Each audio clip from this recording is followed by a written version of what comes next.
ನಮಸ್ಕಾರ ಸ್ನೇಹಿತರೆ, stock and Story YouTube ಚಾನಲ್ಗೆ ಸ್ವಾಗತ. ಒಂದು ಕ್ಷಣ ಇಮ್ಯಾಜಿನ್ ಮಾಡಿ, ನಿಮ್ಮ ಹತ್ರ 10 ಲಕ್ಷ ಹಣ ಇದೆ. ಆದರೆ ಸಡನ್ಲಿ ಯುದ್ಧ ಶುರುವಾಗುತ್ತೆ, ಸ್ಟಾಕ್ ಮಾರ್ಕೆಟ್ ಫಾಲ್ ಆಗುತ್ತೆ, ದೇಶಗಳ ಮಧ್ಯೆ ಟೆನ್ಷನ್ ಜಾಸ್ತಿ ಆಗುತ್ತೆ, ಇನ್ಫ್ಲೇಷನ್ ಹೆಚ್ಚಾಗುತ್ತೆ, ಕರೆನ್ಸಿ ವ್ಯಾಲ್ಯೂ ಕೂಡ ಕಡಿಮೆ ಆಗುತ್ತೆ. ಆಗ ನಿಮಗೆ ಒಂದು ಪ್ರಶ್ನೆ ಬರುತ್ತೆ, ನನ್ನ ಹಣವನ್ನು ಎಲ್ಲಿ ಸುರಕ್ಷಿತವಾಗಿ ಇಡಲಿ? ಬ್ಯಾಂಕ್ ಅಲ್ಲ, ಸ್ಟಾಕ್ ಮಾರ್ಕೆಟ್ ಅಲ್ಲ, ಪ್ರಾಪರ್ಟಿ ಅಲ್ಲ, ಡಾಲರ್ಸ್ ಅಲ್ಲ. ಇಂಟ್ರೆಸ್ಟಿಂಗ್ಲಿ ಇವತ್ತು ನಮಗೆ ಈ ಪ್ರಶ್ನೆ ಬಂದ ಹಾಗೆ ಸಾವಿರಾರು ವರ್ಷಗಳಿಂದ ಮನುಷ್ಯನಿಗೆ ಇದೇ ಪ್ರಶ್ನೆ ಬಂದಿದೆ. ಮತ್ತೆ ಮತ್ತೆ ಅವನಿಗೆ ಸಿಕ್ಕ ಉತ್ತರ ಚಿನ್ನ, ಗೋಲ್ಡ್. ಆದರೆ ಯಾಕೆ? ಚಿನ್ನ ನಮಗೆ ಬಡ್ಡಿ ಕೊಡಲ್ಲ, ಡಿವಿಡೆಂಡ್ ಕೊಡಲ್ಲ, ಒಂದು ಕಂಪನಿ ಥರ ಪ್ರಾಫಿಟ್ ಜನರೇಟ್ ಮಾಡಲ್ಲ. ಆದರೂ ಜನಸಾಮಾನ್ಯರಿಂದ ಹಿಡಿದು ದೊಡ್ಡ ದೊಡ್ಡ ದೇಶಗಳ ಸೆಂಟ್ರಲ್ ಬ್ಯಾಂಕ್ವರೆಗೂ ಗೋಲ್ಡ್ ಬೇಕು. ಯಾಕೆ? ಇವತ್ತು 1,60,000 ಹತ್ತಿರ ಬಂದಿರುವ ಗೋಲ್ಡ್ ರ್ಯಾಲಿ ಹಿಂದೆ ಒಂದು ಅದ್ಭುತವಾದ ಕಥೆ ಇದೆ. ನಾವು ಸ್ವಲ್ಪ 1000 ವರ್ಷ ಹಿಂದೆ ಹೋಗೋಣ. ಆಗ 500 ನೋಟ್ ಇರಲಿಲ್ಲ, ಬ್ಯಾಂಕ್ ಇರಲಿಲ್ಲ, UPI ಅಂತೂ ಇರಲೇ ಇಲ್ಲ. ಜನರು ಬಾರ್ಟರ್ ಸಿಸ್ಟಮ್ ಯೂಸ್ ಮಾಡ್ತಿದ್ರು. ಅಂದರೆ ನನ್ನ ಹತ್ರ ಅಕ್ಕಿ ಇದೆ, ನಿಮ್ಮ ಹತ್ರ ಹಸು ಇದೆ, ನನಗೆ ಹಸು ಬೇಕು, ನಿಮಗೆ ಅಕ್ಕಿ ಬೇಕು, ಇಬ್ಬರು ಎಕ್ಸ್ಚೇಂಜ್ ಮಾಡಿಕೊಂಡು ಪ್ರಾಬ್ಲಮ್ ಸಾಲ್ವ್. ಆದರೆ ನನಗೆ ನಿಮ್ಮ ಹಸು ಬೇಕು, ನಿಮಗೆ ನನ್ನ ಅಕ್ಕಿ ಬೇಡ. ಅಲ್ಲಿಗೆ ಬಿಸ್ನೆಸ್ ಕ್ಲೋಸ್. ಇಲ್ಲೇ ಮನುಷ್ಯನಿಗೆ ಒಂದು ಪ್ರಾಬ್ಲಮ್ ಬಂತು. ಎಲ್ಲರೂ ಒಪ್ಪಿಕೊಳ್ಳುವಂತಹ ವ್ಯಾಲ್ಯೂ ಇರುವಂತಹ ಒಂದು ವಸ್ತು ಬೇಕಿತ್ತು. ಹಾಳಾಗಬಾರ್ದು, ಸುಲಭವಾಗಿ ಸಿಗಬಾರ್ದು, ತುಂಬ ವರ್ಷ ಇಟ್ಕೊಳ್ಳಲು ಆಗಬೇಕು, ಜನರಿಗೆ ಅದರ ಮೇಲೆ ನಂಬಿಕೆ ಇರಬೇಕು. ಆಗ ನಿಧಾನವಾಗಿ ಚಿನ್ನ ಆ ಜಾಗವನ್ನು ತೆಗೆದುಕೊಳ್ಳಲು ಶುರು ಮಾಡಿತು. ಇಲ್ಲಿ ಒಂದು ಇಂಟ್ರೆಸ್ಟಿಂಗ್ ಕ್ವಶನ್, ಚಿನ್ನನೇ ಯಾಕೆ? ಕಬ್ಬಿಣ ಯಾಕಲ್ಲ? ಅಕ್ಕಿ ಯಾಕಲ್ಲ? ಬೇರೆ ಮೆಟಲ್ ಯಾಕಲ್ಲ? ಅಕ್ಕಿ ಇವತ್ತಿಟ್ರೆ ಕೆಲವು ತಿಂಗಳ ನಂತರ ಹಾಳಾಗ್ಬೋದು, ಕಬ್ಬಿಣಕ್ಕೆ ತುಕ್ಕಿಡಿಬೋದು. ಆದರೆ ಗೋಲ್ಡ್, ಚಿನ್ನ ಸುಲಭವಾಗಿ ಹಾಳಾಗಲ್ಲ, ತುಕ್ಕು ಹಿಡಿಯಲ್ಲ, ತುಂಬ ವರ್ಷ ಉಳಿಯುತ್ತೆ. ಒಂದು ಜನರೇಷನಿಂದ ಇನ್ನೊಂದು ಜನರೇಷನ್ಗೆ ಕೊಡ್ಬೋದು. ಮತ್ತೊಂದು ಮುಖ್ಯ ವಿಷಯ, ಬೇಕಾದಷ್ಟು ಗೋಲ್ಡನ್ನು ಓವರ್ ನೈಟ್ ಕ್ರಿಯೇಟ್ ಮಾಡೋಕ್ಕೆ ಆಗಲ್ಲ. ಹೀಗಾಗಿ ಮೊದಲು ಒಬ್ಬ ರಾಜ ಚಿನ್ನವನ್ನು ಒಪ್ಕೊಂಡ, ನಂತರ ವ್ಯಾಪಾರಿಗಳು ಒಪ್ಕೊಂಡ್ರು, ಬೇರೆ ದೇಶ ಜನರು ಒಪ್ಕೊಂಡ್ರು. ನಿಧಾನವಾಗಿ ಗೋಲ್ಡ್ ಮೇಲೆ ಟ್ರಸ್ಟ್ ಬಿಲ್ಡ್ ಆಯಿತು. ಅಲ್ಲಿಂದ ಚಿನ್ನ ಕೇವಲ ಆಭರಣವಾಗಿ ಉಳಿಯಲಿಲ್ಲ, ಚಿನ್ನವೇ ಹಣವಾಯಿತು. ಕಾಲ ಬದಲಾಯಿತು, ದೇಶಗಳು ಬೆಳೆದವು, ಬ್ಯಾಂಕ್ಸ್ ಬಂತು, ನಂತರ ಪೇಪರ್ ಮನಿ ಬಂತು. ಇಲ್ಲಿ ಸ್ವಲ್ಪ ಇಮ್ಯಾಜಿನ್ ಮಾಡಿ, ಯಾರೋ ನಿಮ್ಮ ಹತ್ರ ಬಂದು ಒಂದು ಪೇಪರ್ ಕೊಟ್ಟು ಇದಕ್ಕೆ ವ್ಯಾಲ್ಯೂ ಇದೆ ನಂಬಿ ಅಂತ ಹೇಳಿದರೆ ನೀವು ಏನು ಕೇಳ್ತೀರಾ? ಒಂದು ಪೇಪರ್ಗೆ ವ್ಯಾಲ್ಯೂ ಹೇಗೆ ಬಂತು? ಇದೇ ಪ್ರಶ್ನೆ ಆಗಿನ ಜನರಿಗೆ ಇತ್ತು. ಅದಕ್ಕಾಗಿ ಇತಿಹಾಸದ ಬೇರೆ ಬೇರೆ ಕಾಲಗಳಲ್ಲಿ ಕೆಲವು ಕರೆನ್ಸಿಯನ್ನು ಗೋಲ್ಡ್ ಜೊತೆ ಲಿಂಕ್ ಮಾಡಲಾಗಿತ್ತು. ಇದನ್ನೇ ಬ್ರಾಡ್ಲಿ ಗೋಲ್ಡ್ ಸ್ಟ್ಯಾಂಡರ್ಡ್ ಅಂತ ಕರೀತಾರೆ. ಅಂದರೆ ಪೇಪರ್ ಮೇಲೆ ಜನರಿಗೆ ಟ್ರಸ್ಟ್ ಬರಲು ಹಿಂದೆ ಗೋಲ್ಡ್ ಬ್ಯಾಕಿಂಗ್ ಇರುವ ವ್ಯವಸ್ಥೆ ಇತ್ತು. ನಂತರ ಪ್ರಪಂಚದ ಮಾನಿಟರಿ ಸಿಸ್ಟಮ್ ಬದಲಾಯಿತು. ಇವತ್ತು ನಾವು ಬಳಸುವ ರೂಪಿ, ಡಾಲರ್, ಯೂರೋ ಸಾಮಾನ್ಯವಾಗಿ ಗೋಲ್ಡ್ಗೆ ಕನ್ವರ್ಟ್ ಮಾಡಬಹುದಾದ ಕರೆನ್ಸಿ ಅಲ್ಲ. ಇವು ಫಿಯೇಟ್ ಕರೆನ್ಸೀಸ್. ಇದರ ವ್ಯಾಲ್ಯೂ ದೇಶದ ಎಕಾನಮಿ, ಗೌರ್ಮೆಂಟ್, ಸೆಂಟ್ರಲ್ ಬ್ಯಾಂಕ್ ಮತ್ತು ಮುಖ್ಯವಾಗಿ ಜನರ ಟ್ರಸ್ಟ್ ಮೇಲೆ ಡಿಪೆಂಡ್ ಆಗಿರುತ್ತೆ. ಆದರೆ ಇಲ್ಲಿ ಗೋಲ್ಡ್ಗೆ ಒಂದು ದೊಡ್ಡ ಅಡ್ವಾಂಟೇಜ್ ಇದೆ. ಗೌರ್ಮೆಂಟ್ಗೆ ಬೇಕಾದಾಗ ಮನಿ ಸಪ್ಲೈ ಹೆಚ್ಚಿಸಬಹುದು. ಆದರೆ ಗೋಲ್ಡ್ ಬೇಕಂದರೆ ಭೂಮಿಯಿಂದ ಹುಡುಕಬೇಕು, ಮೈನ್ ಮಾಡಬೇಕು, ಪ್ರಾಸೆಸ್ ಮಾಡಬೇಕು, ಅದಕ್ಕೆ ಟೈಮ್ ಬೇಕು, ಅದರ ಸಪ್ಲೈ ಲಿಮಿಟೆಡ್. ಇದೇ ಗೋಲ್ಡ್ಗೆ ಸ್ಕೇರ್ಸಿಟಿ ಕೊಡುತ್ತೆ.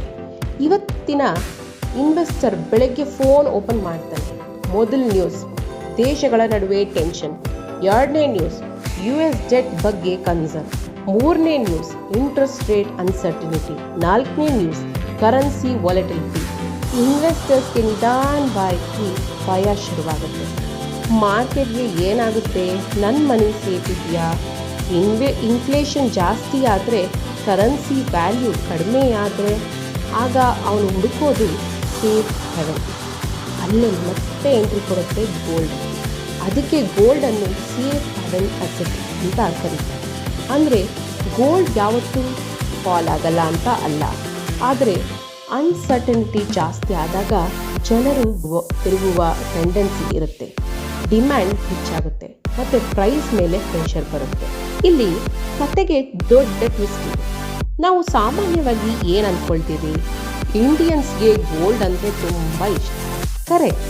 ಆದರೆ ಗೋಲ್ಡ್ ಖರೀದಿ ಮಾಡೋದು ನಮ್ಮ ಅಮ್ಮ, ಅಜ್ಜಿ, ಬ್ರೈಡ್ ಜ್ಯುವೆಲ್ರಿ ಬಯರ್ಸ್ ಮಾತ್ರ ಅಲ್ಲ.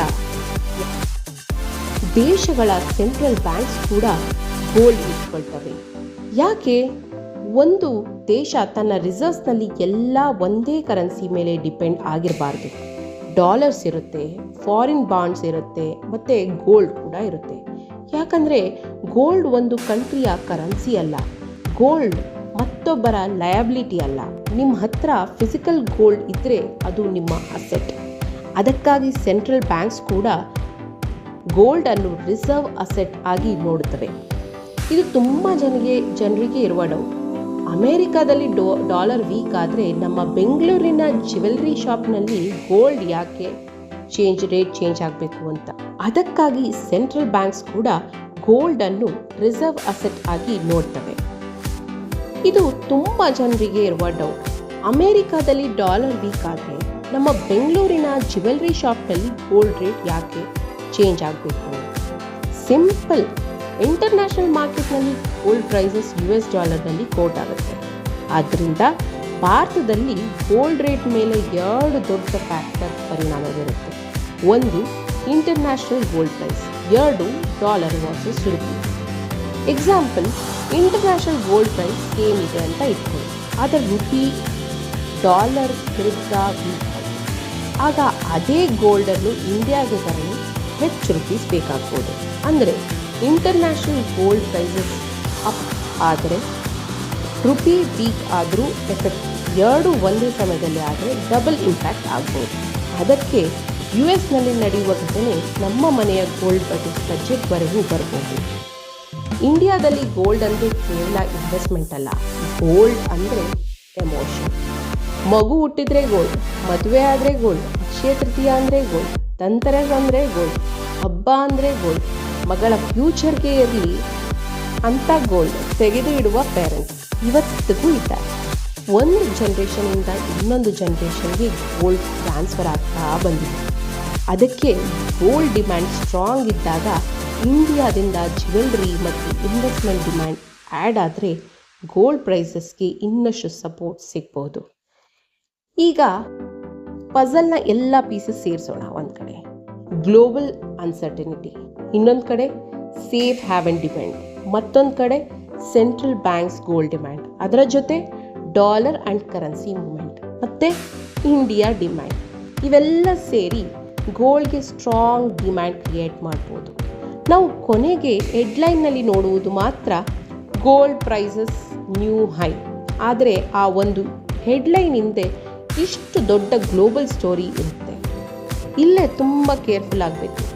ಗೋಲ್ಡ್ ಪ್ರೈಸ್ ಏರ್ತಾ ಇದೆ, ಎಲ್ಲರೂ ಗೋಲ್ಡ್ ಬಗ್ಗೆ ಮಾತಾಡ್ತಿದ್ದಾರೆ.